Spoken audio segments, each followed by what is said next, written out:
I feel like I don't belong here." My sister read that line off a folded sheet of notebook paper and laughed. 22 years old, that paper.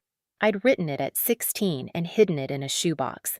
She'd found it, kept it, and brought it to the Juneteenth cookout to read out loud to the whole backyard. 40 people, lawn chairs, a plate of ribs going cold in my lap. She read it like it was the funniest thing she'd ever held, and everyone laughed with her, because that was the rule in our family. You laughed when Delphine laughed. I didn't laugh. I didn't grab for the paper. I let her finish. Then I set my plate down on the grass, very gently, so it wouldn't tip, and I said something quiet. 6 weeks later, she would be the one sitting alone in that house with no one calling her back. But that afternoon, she still thought she had won. I'm Coraline. Coraline Whitfield, 34. The sister holding my 16-year-old handwriting like a trophy is Delphine, and the woman who taught her she could is sitting 4 feet away, smiling at the grass. Let me take you back to the start of that afternoon, because the letter wasn't even the cruelest thing that happened before the sun went down. The cookout was at my mother's house, the one on Birchwood Lane where I grew up. June 19th, 2026. A Friday. My mother, Lenora, had been hosting that Juneteenth cookout for 30 years, and it was the one day she allowed herself to be proud of the family in public. The neighbors came. The Caldwells from 2 doors down came. My Aunt Ruth Ann drove in from Marietta. There were folding tables under the oak tree and a speaker propped in a kitchen window playing the same 40 songs it had played my entire childhood. I almost didn't go. I want to be honest about that. I'm a hospice nurse, and I'd worked a stretch of nights that week, 3 patients in their final days, and I was tired in the way that sleep doesn't touch. But my mother had called twice, and the second time she'd said, "People will ask where you are." And that was the sentence that always worked on me. People will ask, so I went. I brought a peach cobbler. I'd made it from scratch at 6 in the morning because I couldn't sleep anyway. I carried it across the yard to the dessert table, and my mother looked at it and said, "Oh, Delphine already made the cobbler." Then she moved my dish to the end of the table behind the paper cups where no one would reach it. That was the first thing. It seems small. I know it seems small. But I had learned to read my mother the way you read a patient's chart. Not the words, the pattern. And the pattern was always the same. Whatever I brought, Delphine had already brought better. Wherever I stood, I was slightly in the way. I want to tell you what it felt like to be the daughter who was always slightly in the way, but I'd rather show you, because that's the only way you'll understand what I did at the end. Delphine is 2 years younger than me, 32. She still lived 10 minutes from Birchwood Lane in a townhouse my mother had co-signed for, and she worked part-time at a boutique and spent the rest of her time being the daughter who was around. That was her whole job, being around. And our mother loved her for it the way you love something easy. Growing up, the gap between us was a thing everyone could see but no one named. Delphine got the new clothes. I got the practical ones. Delphine's birthday was a party. Mine was a cake after dinner. When I was 12, I asked my mother why, just once. Why Delphine got the bedroom with the window seat, and I got the one off the garage that smelled like motor oil, and my mother looked at me with an expression I have spent 20 years trying to name, and she said, "You don't need as much as she does. You were always the strong one. You were always the strong one." I built half my life on that sentence. I became a nurse because I was the strong one. I never asked for help because I was the strong one. I told myself it was a compliment for so long that I didn't notice it was a job description, and the job was, need nothing, take what's left, and don't make a sound. So when I was 16 and I wrote on a sheet of notebook paper that I felt like I didn't belong in my own family, I wasn't being dramatic. I was doing the only thing the strong one was allowed to do, which was write it down where no one would see and then put it in a box. Delphine saw. That's the part I didn't know for 18 years. She'd found the box when we were teenagers, read the letter, and instead of saying anything, she'd kept it. Folded it up and kept it like a card she might play someday. Someday was June 19th, 2026. She'd been drinking a little. We all had. It was a cookout. And she'd been needling me all afternoon. Little things. Asking loudly whether I'd finally found someone. Asking whether hospice work was depressing or whatever. Asking the Caldwells if they remembered how I used to be so weird and quiet. And I did what I always did. I smiled. I let it roll past. I was the strong one. Then, right after my mother brought out the sheet cake, Delphine stood up with a glass in one hand and that folded paper in the other, and she said, Okay, I have to read you all something. This is Cora at 16. And the yard got quiet the way a yard does when someone's about to be funny. I knew before she unfolded it. I don't know how, but I knew. Maybe it was the way she looked at me first to make sure I was watching. She wanted me watching. I feel like I don't belong here, she read in a high, mocking teenage voice. Like everyone got a copy of the rules except me. She paused for the laugh, and she got it. Sometimes I wonder if I was switched at the hospital. That got the biggest laugh of all. Switched at the hospital. People actually clapped. My Aunt Ruth Ann didn't clap, I noticed. My Aunt Ruth Ann had gone very still. I'll tell you exactly what I did, because the next part doesn't make sense unless you understand how little I did. I didn't cry. I didn't stand up and defend myself. I didn't tell Delphine she was cruel, even though 40 people had just laughed at the most private sentence I had ever written. I set my paper plate on the grass. I folded my hands in my lap.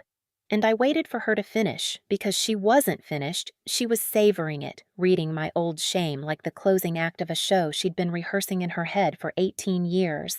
When she finally lowered the paper, she looked at me, flushed and grinning, waiting for me to crumble. And here's the thing you have to understand about that yard. The letter wasn't the first cut of the afternoon. It was just the deepest. An hour before, my mother had gathered everyone for the family photo.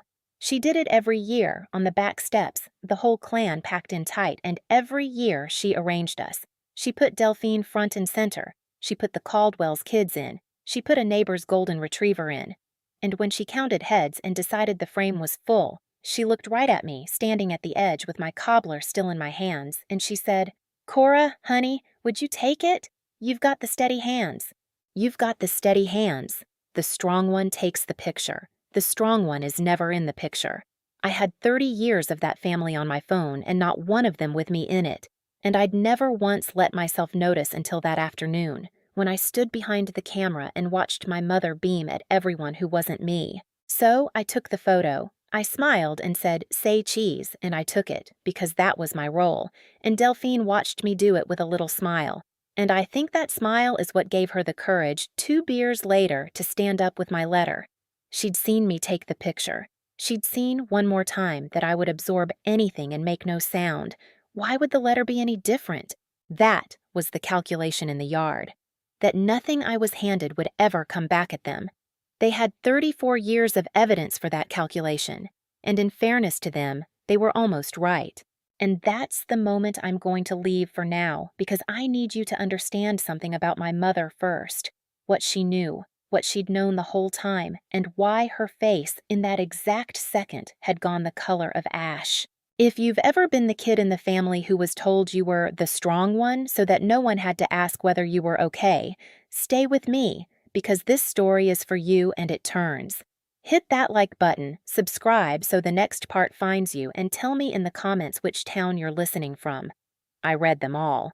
Now let me tell you who my mother really was, and why one old hospital bracelet in her dresser was about to end 30 years of a story she thought she'd buried. My mother kept a cedar dresser in her bedroom, the kind with a mirror that tilts. Top right drawer under the church programs and the expired coupons. She kept things she couldn't throw away. I knew this because I'd been the one who cleaned out that house twice. Once when she had her gallbladder out. Once when she fell on the back steps. The strong one cleans.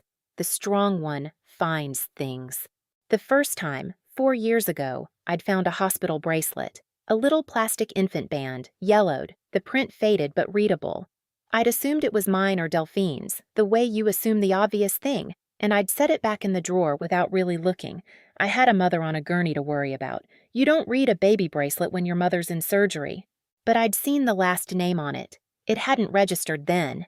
It registered later, in pieces, the way a splinter you ignored starts to ache a week down.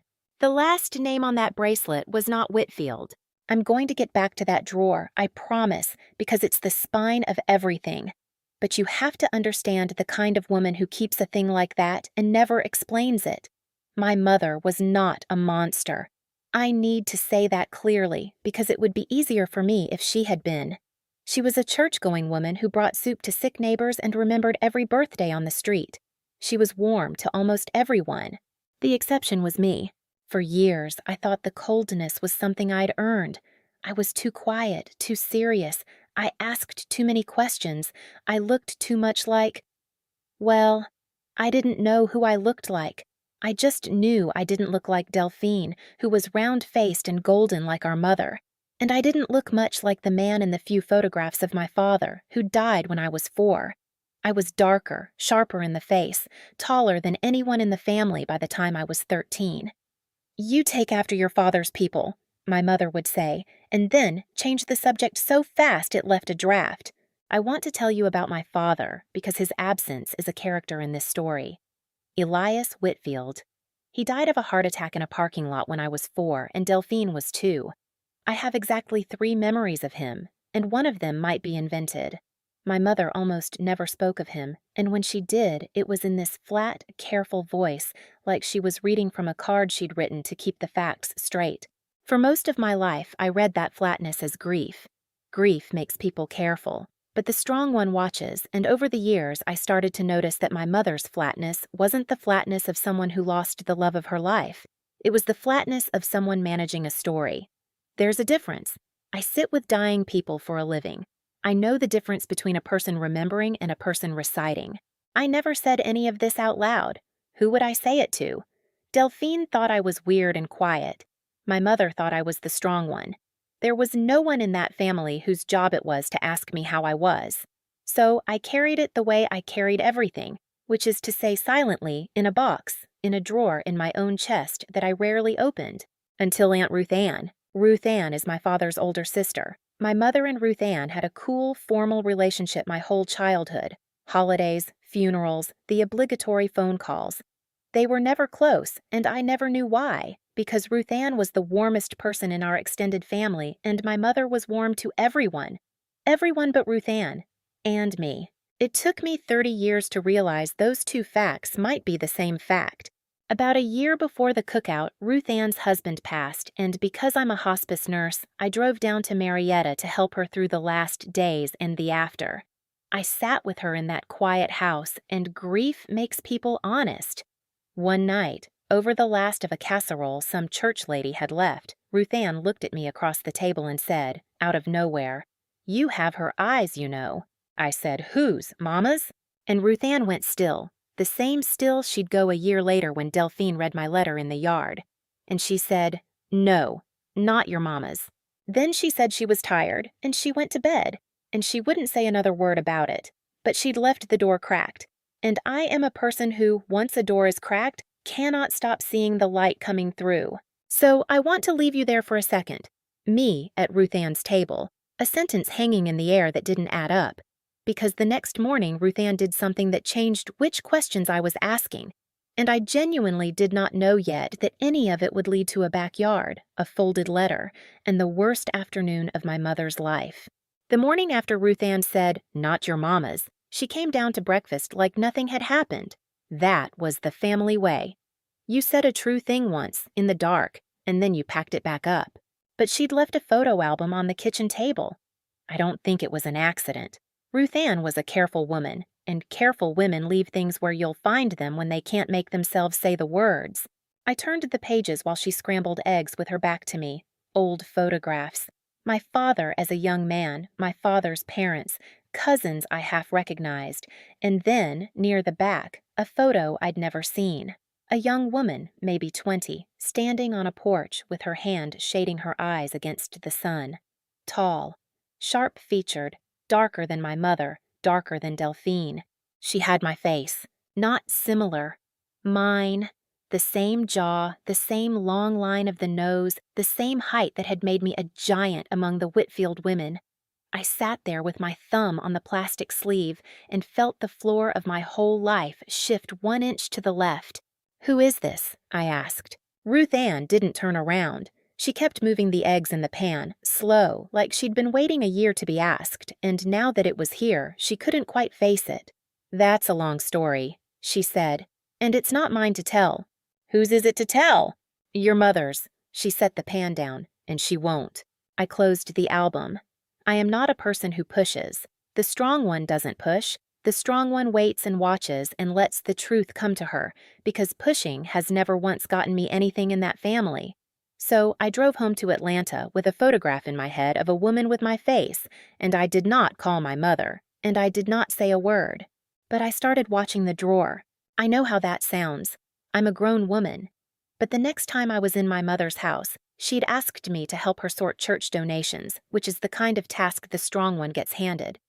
I waited until she was on the phone in the kitchen, and I opened the top right drawer of the cedar dresser, and I found the bracelet again. This time I read it. It was an infant identification band, the cheap plastic kind they snap on in the maternity ward. Faded blue ink, and it said, in a nurse's tired handwriting, a date, and a last name that was not Whitfield. It said Vance, baby girl Vance, a weight in ounces, a date 11 days before my own birthday. I stood in my mother's bedroom holding a bracelet that said I was somebody else's baby girl, born 11 days before the day I'd been celebrating my whole life, and I heard her laugh at something on the phone in the next room, that warm laugh she gave everyone but me, and I understood that I had been right at 16. I didn't belong there. I had never belonged there, and someone in that house had always known. I put the bracelet back exactly where it was. I closed the drawer. I went and sorted the church donations, and when my mother came in, I asked her how the Caldwell's grandbaby was doing, and she told me, and we had a perfectly normal afternoon, because that's who I am. I needed to know what I was holding before I held it up, but knowing changed how I saw everything, and I want to tell you about the months in between, because they're where the family showed me, over and over, exactly who they were, and exactly why the quiet thing I eventually did was the right thing. The first one was Mother's Day. We did brunch, the three of us, at a place my mother liked, and Delphine gave her a spa weekend she'd put on a credit card I'd find out later I'd be the one helping pay down. I'd written my mother a card, a real one, where I'd tried to say something true about being raised by her, and I'd worked on it for an hour because the strong one doesn't get to say things out loud, so she says them in cards. My mother opened it, read 2 lines, said, "That's sweet," and set it face down under her water glass to make room for Delphine's envelope. By the time we left, it had a wet ring soaked through it. I watched her leave it on the table for the busboy to clear. A month later, it was Delphine's birthday, and my mother threw her a dinner for 20 at the house. Toasts went around. When it came to me, my mother lifted her glass and said, "And Cora, who keeps us all running." Who keeps us all running? Not a sister, not a daughter. A utility. The room said awe and drank, and Delphine caught my eye across the table and mouthed thank you with her hand on her heart, like I'd been complimented, like being the family's engine was the nicest thing a person could be. And the whole time, the asks kept coming. 300 for Delphine till Friday. A ride for my mother to the cardiologist Delphine forgot.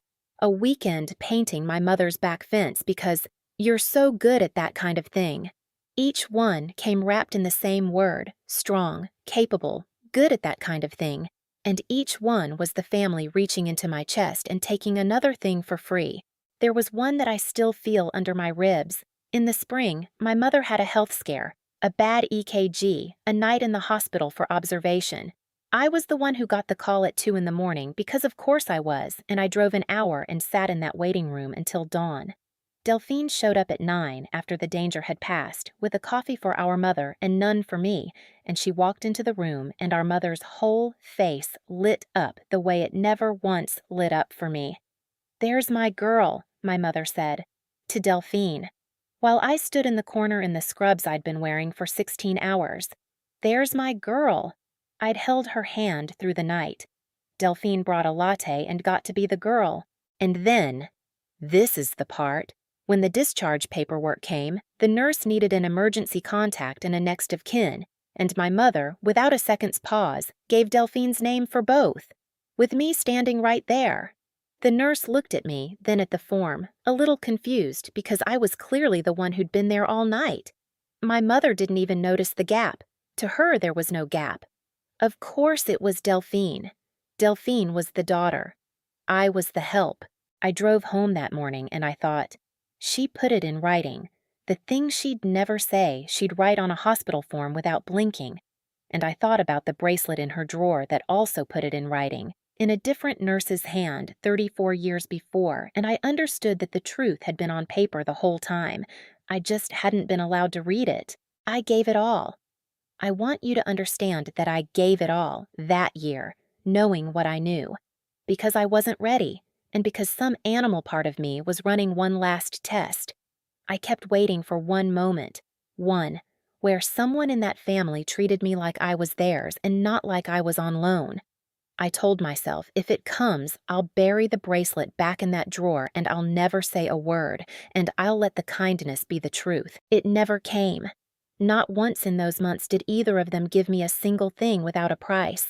And somewhere in there I stopped waiting and started planning the one quiet sentence that would let me leave. I want to stop here and say something to you directly, because I know some of you have a drawer like that in your family.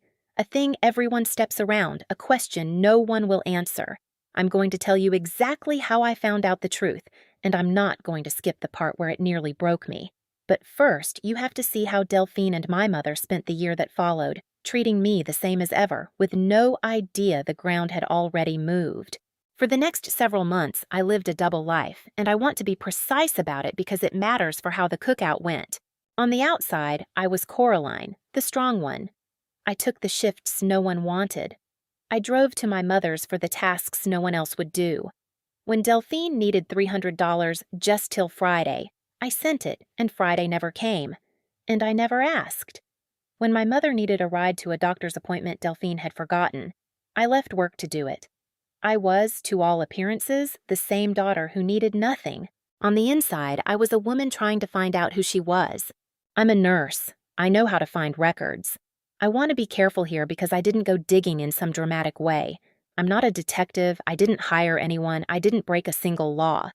I requested my own original birth record, which any person has a right to do, and what came back didn't match what was in the family Bible. The dates didn't line up. There was a county on the certificate I'd never lived in, and there was a name on the original, a mother's name, that I had to read 4 times before my eyes would accept it. Coralie Vance. Not Lenora Whitfield, Coralie Vance, the woman on Ruth Ann's porch, the woman with my face. I sat in my car in the hospital parking lot at the end of a 12-hour shift, and I cried in the way you cry when you finally have permission. Not because I was sad, exactly, because I'd spent 34 years being told I was strong, and it turned out the reason I never fit was the truest thing about me, and I'd been gaslit out of my own reflection my entire life. I want to tell you about the digging because it wasn't one clean discovery. It came in layers, and the layers nearly stopped me twice. I called the county 2 hours south, the one on the original record. A clerk named Donna, patient in the way of women who've worked a records counter for 30 years, walked me through what I could and couldn't request. The original certificate existed, but there was a second filing on top of it, the amended one. The one that turned baby girl Vance into Coraline Whitfield. And amended records get sealed. Donna couldn't tell me who'd filed the amendment or how. "Honey," she said, "back then, in a small county with the right signatures, that paperwork moved a lot easier than it should have. I've seen it. I can't say more than that. That was the first wall. For about a week, I thought it was the last one. I had a name, Coralie Vance, in a sealed file, and a mother who would deny the sky was blue if I brought it up, and I genuinely considered putting the whole thing back in the drawer and going on being the strong one. It would have been easier. I knew how to be the strong one. I did not know how to be Coralie's daughter. What changed it was Ruth Ann. I drove back down to Marietta, and this time I didn't wait for grief to make her honest. I put the photograph on her table, and I said, I requested my birth record. It says Coralie Vance. I need you to tell me the rest because I am done being the only person in this family who doesn't know who she is. And Ruth Ann, God bless her, went into her bedroom and came back with a shoebox of her own. Inside was a letter. Coralie had written it in the hospital, in a shaking hand, in the last week of her life, and she'd given it to Ruth Ann with instructions to pass it to the child when the child was grown. Ruth Ann had kept it 30 years and never delivered it, because to deliver it she'd have had to admit the whole thing, and Lenora had made her swear. I should have given you this when you turned 18, Ruth Ann said. I'm a coward, Cora, but it's yours. It always was. I read it in her kitchen. It was short. Coralie wrote that she was sorry she wouldn't get to see me grow, that she'd named me herself before she got too sick, Coraline, after a book she loved, and that she didn't want me to grow up thinking I came from nothing. You come from a long line of stubborn women who read too much and bowed to no one, she wrote. Be one of them. That letter is the thing I will keep until I die. And it's also the thing that nearly broke me a second time, because it meant my name, the one piece of myself I thought was theirs, was actually hers. Coralie named me. Lenora kept the name and erased the woman who chose it. They didn't even give me my own name. They stole the gift and put their stamp on it. I sat in Ruth Ann's kitchen holding a dead woman's handwriting, and for one terrible hour I wanted to drive straight to Birchwood Lane and burn it all down. That was the lowest I got, not when I found the bracelet. Here, with the letter in my hands, understanding the theft went all the way down to my name. And then I made myself stop, and breathe, and think like the woman Coralie told me to be. Stubborn, bowing to no one. Burning it down would have made me the drama. I wanted out clean, so I folded the letter back into its envelope, and I drove home, and I started planning a sentence instead of a fire. Before the cookout, I made one more drive. Ruth Ann gave me an address, the house where Coralie had lived her last months, the one Elias's family had taken her into when her own people wouldn't. It's a small clapboard place on a county road, somebody else's home now, with a tire swing in the yard. I parked across from it and I didn't get out. I just looked at the porch, the same porch from the photograph, I was almost sure, the one where a 20-year-old with my face had stood with her hand, shading her eyes against a sun that's been down for 30 years. A woman came out to get her mail and gave me the polite, wary look you give a stranger parked on your road. I rolled my window down and said I was sorry, that someone in my family used to live there a long time ago, and I just wanted to see it. Her face softened. "The Vance girl?" she said. My mama talked about her, said she was the smartest thing this road ever produced and the world did her dirty. She didn't know the half of it, but she'd kept the name alive on a county road for 30 years better than my whole family had kept it alive in their own house.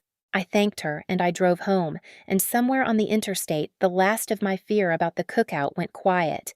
I wasn't afraid of being called crazy anymore. A woman on a county road remembered Coralie Vance. A grave had her name on it. A notebook had her handwriting. I was not a breakdown. I was the smartest thing that road ever produced, born again 2 counties north into a house that spent 34 years pretending I came from nowhere. Here is what I pieced together, over weeks, with a phone call to a county office and one long, broken conversation with Ruth Ann that I'll get to. Coralie Vance was my birth mother. She was a cousin, distant, by marriage, to my father Elias. She was 20 when she had me, alone, in a county 2 hours south, and she died of an infection when I was a few weeks old. There was no father in the picture and no one able to take a baby, except Elias and Lenora Whitfield, who were family and who had a 2-year-old and a steady house in a church that would have approved. So they took me. And here's the part that turned my grief into something with edges. They didn't adopt me as the orphaned cousin they'd opened their home to. They erased Coralie. They got a new birth record made in a way that, in 1991, in a small county with the right church connections, you could get made. They told everyone I was theirs. They told me I was theirs. And when Elias died 2 years later, the only other person who knew the whole truth was my mother, the woman who'd never once looked at me without seeing the dead girl whose face I wore. That's why she was cold. That's the motive, and I want to be fair to her. Because the outline of a person matters. Lenora had agreed to raise me out of duty and grief and the fear of what the church would say if she didn't. But every single day across the breakfast table was the living proof that her husband had family she'd had to absorb, a girl who looked nothing like her, a debt she'd never asked for. She didn't hate me. She just never, for one day, forgot that I wasn't hers. And she made sure, in 1,000 small ways, that I never quite forgot it either, without ever telling me why. She kept the bracelet because she couldn't throw away the last real thing that said who I was. Even cruelty has its sentimental drawer. And Delphine? Delphine was the easy one, the golden one, raised on the unspoken knowledge that her sister was somehow less, somehow extra, somehow not quite. She didn't know the facts, but she'd breathed the air. She'd learned, the way children learn, that Cora was the one you could laugh at because no one would defend her. She kept my 16-year-old letter for 18 years because some animal part of her knew it was the cruelest possible thing, and she was saving it for the day she'd need to put me back in my place. I want to pause and tell you what I decided, sitting in that parking lot, because it's the hinge of the whole story. I decided I would not confront them, not with the certificate, not with the bracelet, not with any of it.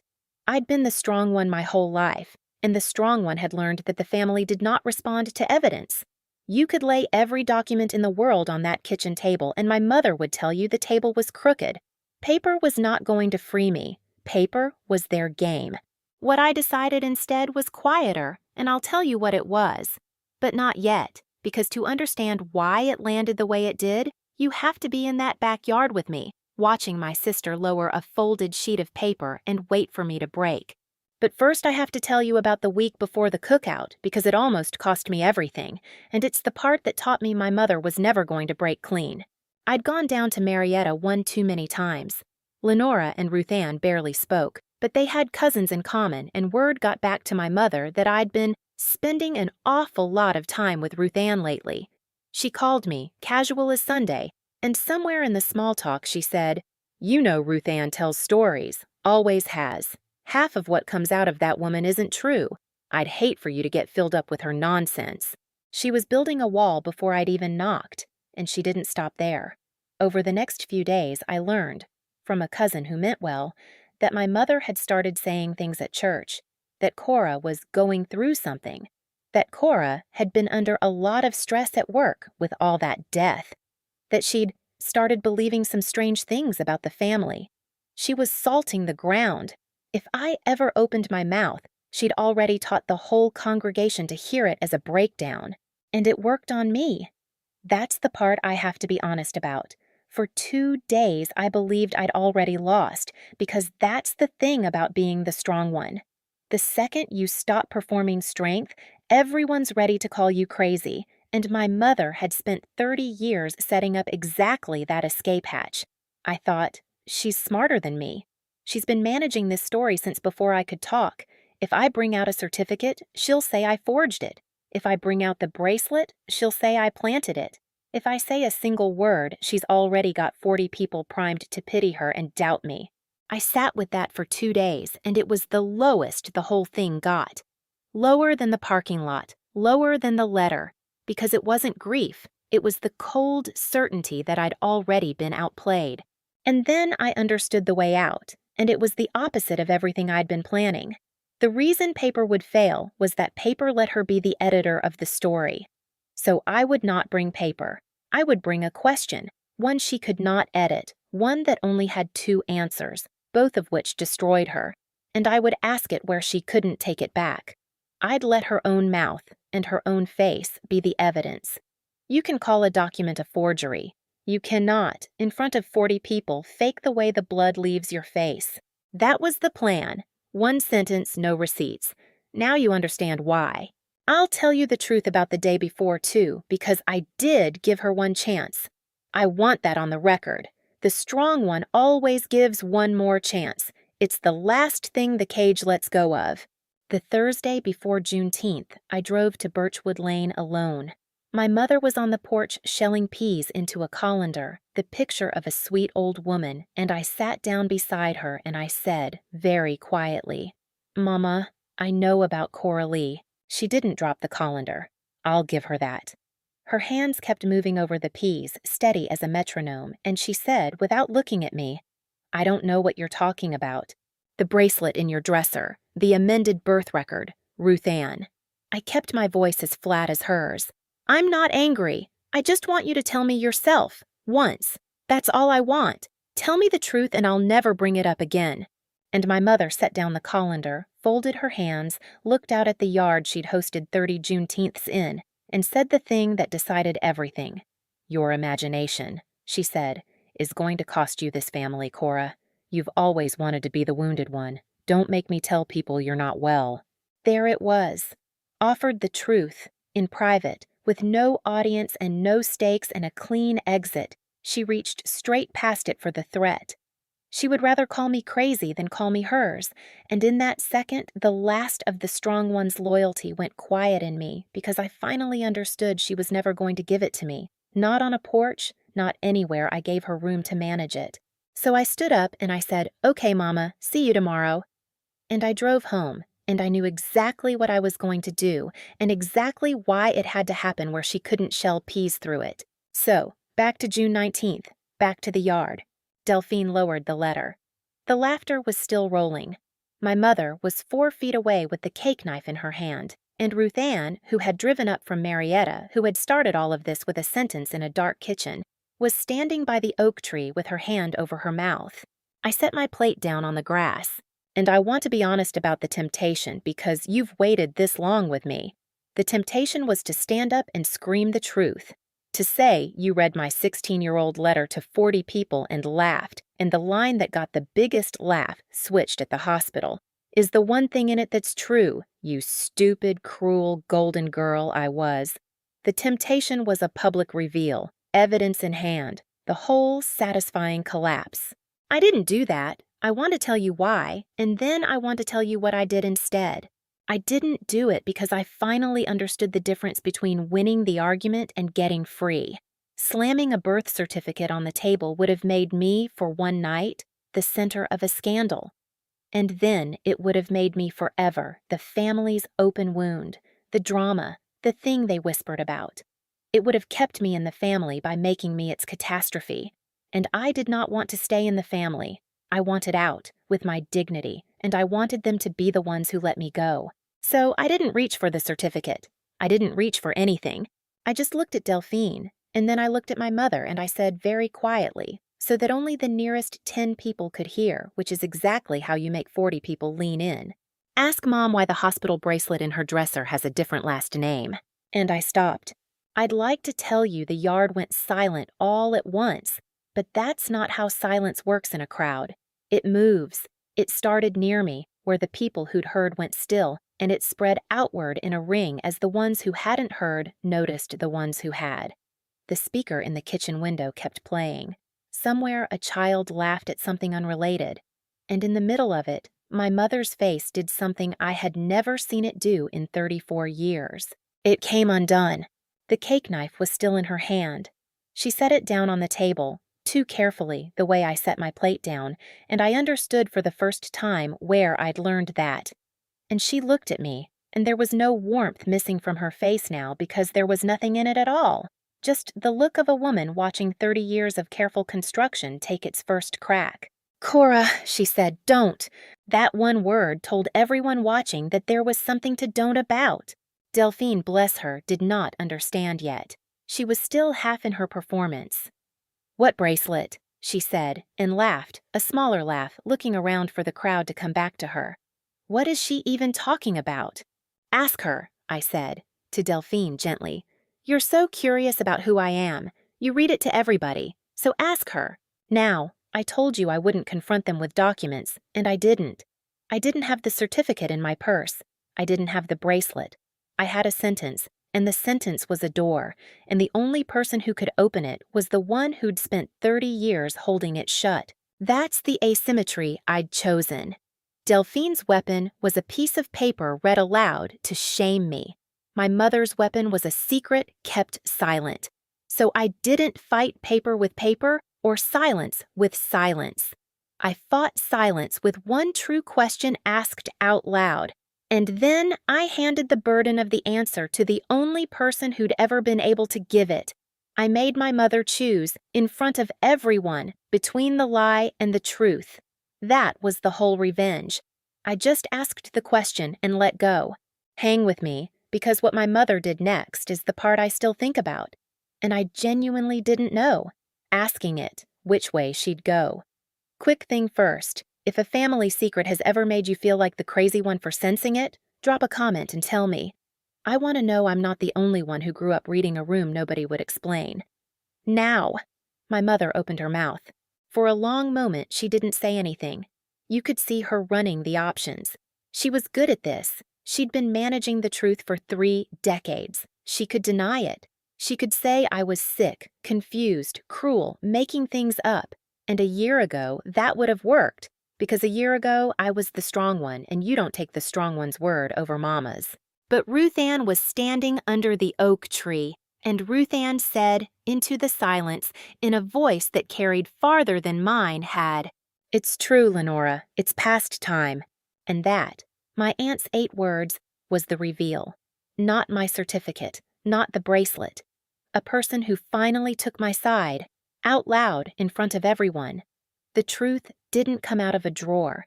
It came out of the one mouth that had been waiting 30 years to open. My mother turned on her.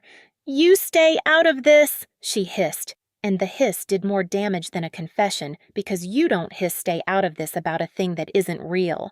"I held that baby's mother's hand while she died," Ruth Ann said. Her voice cracked, but she didn't stop. "Coralie, she was 20 years old. She made me promise the child would know where she came from. And you—" Ruth Ann pointed at my mother, and her hand was shaking. "You took her, and you buried that girl twice. Once in the ground and once in a lie. I let you all these years because Elias was gone and the child had a home. But I will not stand in this yard and watch her get laughed at for the one true thing she ever wrote. I did not cry. I want you to know that. Everything in me wanted to, but I had spent 34 years learning to hold a steady face over a breaking heart, and I held it now because this was not my collapse to have. It was theirs. And the yard turned. Not all at once. In waves, the way silence had spread. The first to move was old Pearl from the church, who'd known my mother 40 years. She stood up from her folding chair, slow, and she looked at Lenora and she said, "Lenora, is that true?" Not at me. At my mother. The question was a verdict. Then, the Caldwells. Mrs. Caldwell put her hand to her mouth and said, half to her husband, "That's why she always—" and didn't finish. But everyone knew how the sentence ended, because everyone in that yard had watched, for years, the way my mother treated the daughter who kept us all running. They were all doing the same math I'd done at 12. Why the window seat for one and the room off the garage for the other? Why the picture always taken, never in?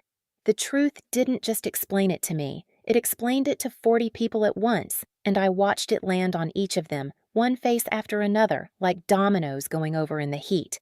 A neighbor I barely knew said quietly to no one, "She made that child take the family photo an hour ago."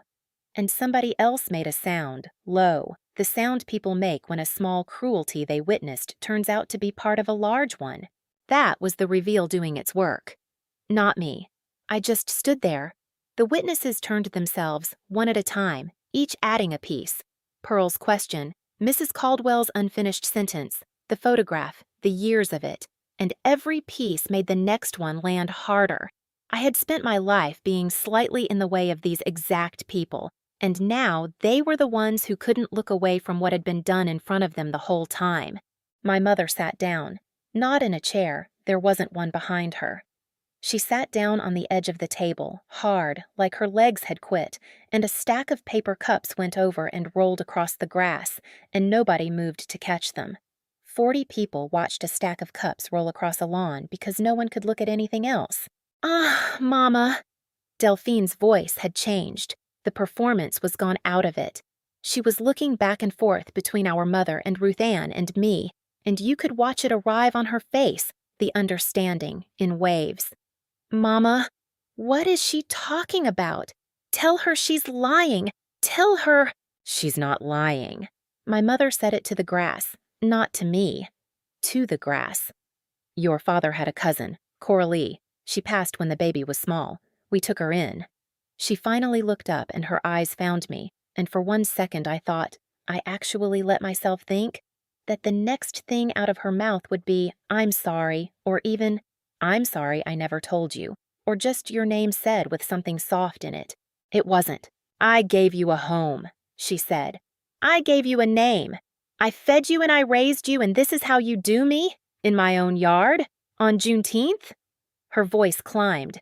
After everything I sacrificed to take in a child that wasn't mine, there it was. That wasn't mine. Out loud, finally, in front of the Caldwells and the whole street, the sentence she'd been saying to me silently across the breakfast table since I was old enough to read a room. 34 years, and she still, even now, with the truth bleeding out all over the lawn, made it about her sacrifice. Not the girl who died, not the daughter she'd lied to. Her. The villain rarely apologizes. I'd learned that years ago, sitting with people at the ends of their lives. They reach for the story that keeps them the hero, even at the door. Especially at the door. And the strangest thing happened in me when she said it. I'd expected to feel destroyed. Instead, I felt the lightest I had felt in my entire life. Because she'd just done it for me. She'd just stood in front of 40 witnesses and confirmed every single thing. That I wasn't hers, that she'd known, that she'd kept it, that even confronted she could not find 1 ounce of softness for me. I would never again have to wonder if I was imagining the coldness. I would never again have to be the strong one absorbing a wound no one would admit existed. She had said it herself, in her own voice, on Juneteenth, in the yard where she'd spent 30 years performing the warm mother she'd never once been to me. I stood up. I'm going to tell you what I said, and it's short, because the more it mattered, the shorter I always kept it. Her name was Coraline Vance, I said. She was 20 years old, and she made my aunt promise I'd know where I came from, and you spent my whole life making sure I never did. You didn't give me a name, Mama. You took one.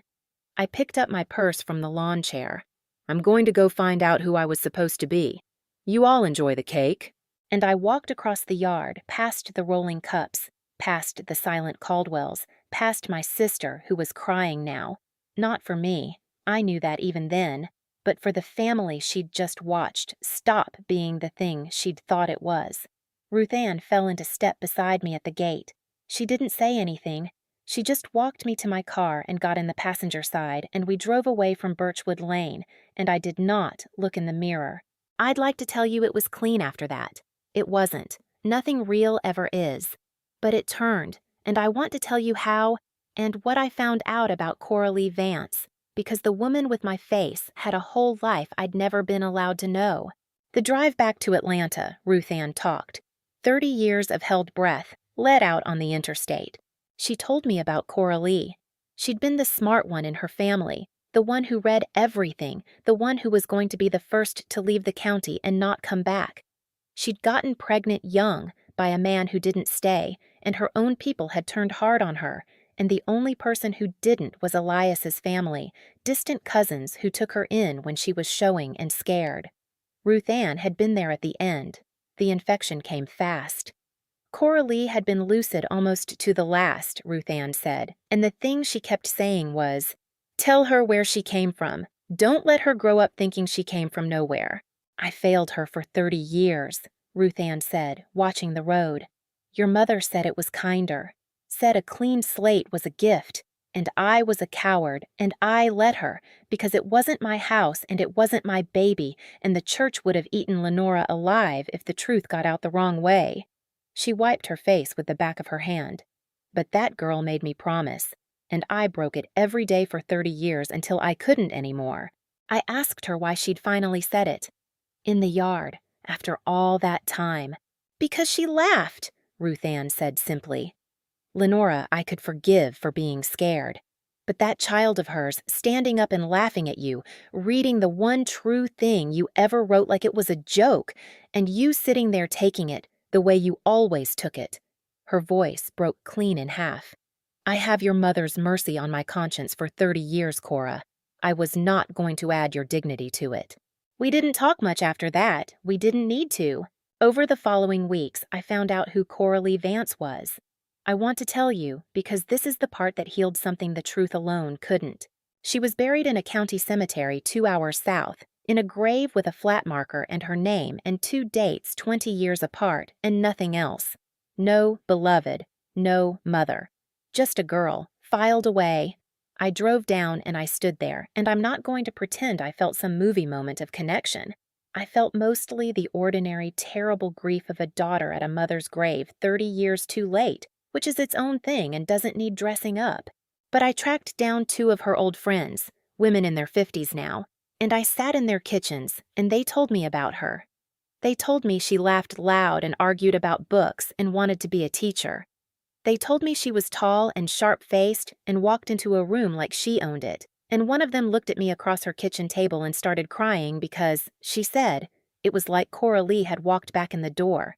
For 34 years, I had been a woman who didn't look like her family and was told it meant she was strong. Now I was a woman who looked exactly like her family, and her family had wanted her to know where she came from. The wound was never that I didn't belong. The wound was that I'd belonged somewhere all along, and I'd been kept from it on purpose. One of those friends, the one who'd cried at her kitchen table, kept things. She had a cardboard box of Coraline's, a few photographs, a paperback with the spine cracked white, and a spiral notebook. Coraline had wanted to be a teacher, I told you, and the notebook was full of lesson plans she'd written before she ever had a classroom. Reading lists for kids. Little notes in the margins about how to make a shy child want to raise their hand. She'd been 20 and dying and planning how to reach the quiet kid in the back row. I am the quiet kid in the back row. I have been my whole life, and my actual mother, the one they erased, had spent her last good year figuring out how to make a child like me feel seen. They took that woman away from me and handed me to one who spent 30 years making sure I never raised my hand. When people ask me if I'm angry, that's the thing I think about. Not the lie, the trade. I asked the friend if I could keep the notebook. She said Coraline would have wanted me to have it more than anyone alive. I read a page of it every so often, the way some people read scripture. And I have to tell you what it cost Ruth Ann, because she's the only hero in this and heroes pay. When the truth came out, my mother's side of the family, the cousins, the church people who'd known Lenora 40 years, turned on Ruth Ann first because she was the safer target. She got the calls.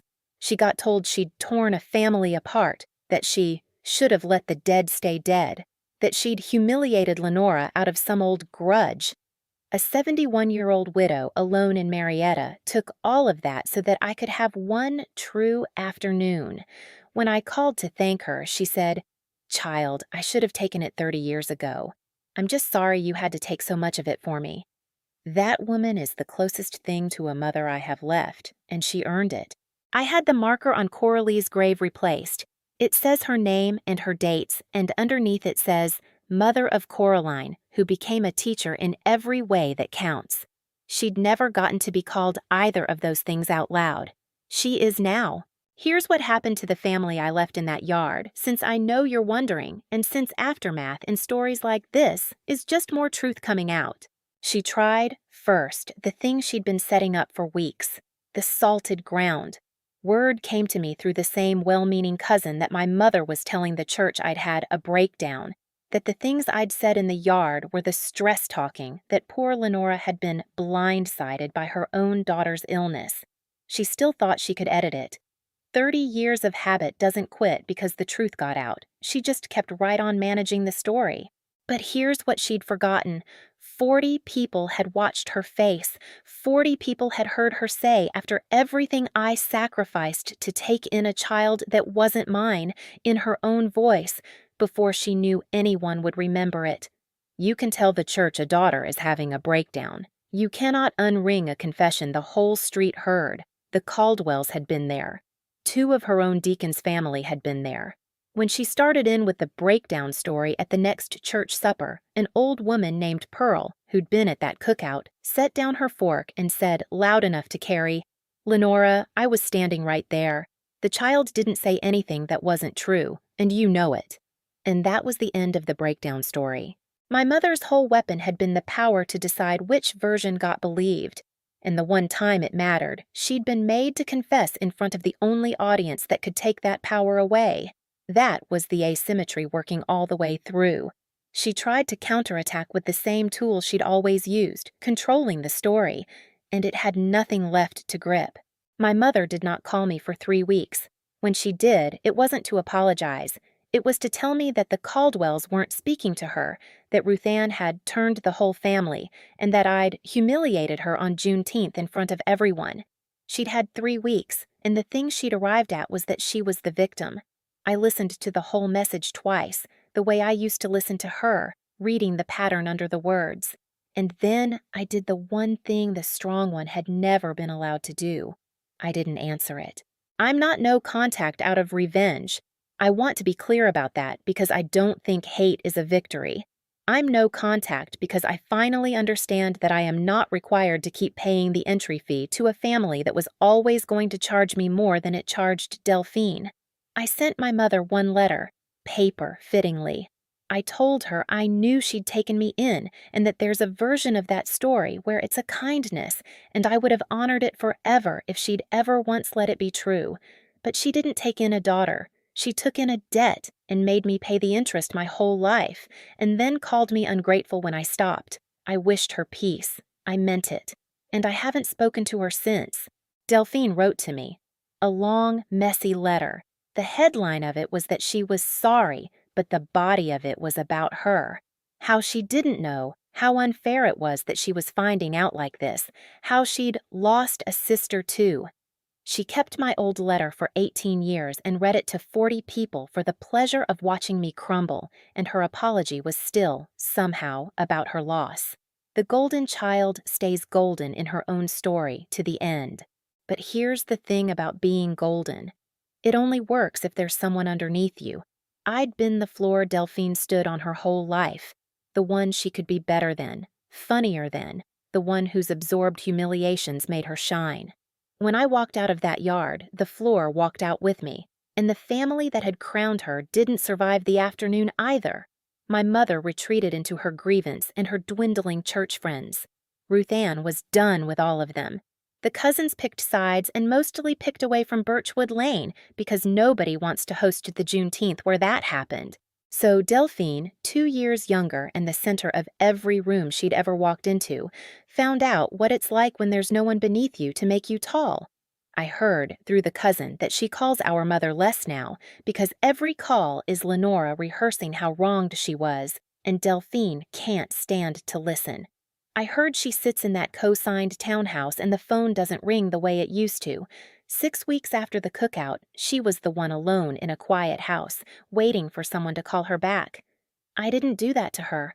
I just stopped being the thing that held her up. It turns out that was the only job I ever really had in that family, and the day I quit it, the whole structure came down on its own. I don't hate her. I sat with too many dying people to spend my life hating a woman who was raised to believe cruelty was a game. But I don't have a sister. I never did exactly. I had a girl I shared a house with who learned early that I was the one you could laugh at and who never in 32 years asked herself why no one ever stopped her. People ask what I did after. The answer is small, and it's the whole point.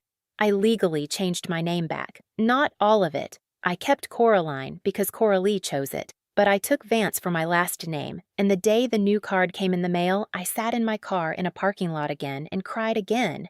Except this time it was the good kind. Coraline Vance. I'd spent 34 years answering to a name that was a cover story.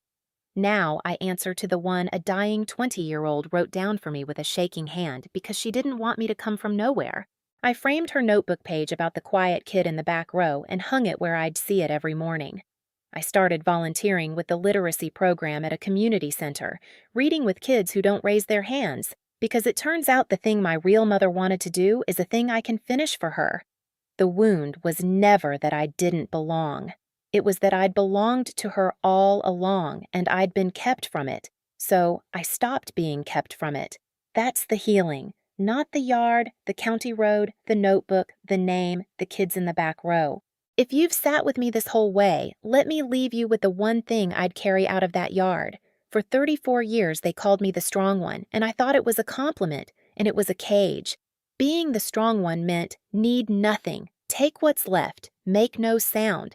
The day I made a sound, 6 quiet words in a backyard, the cage didn't hold.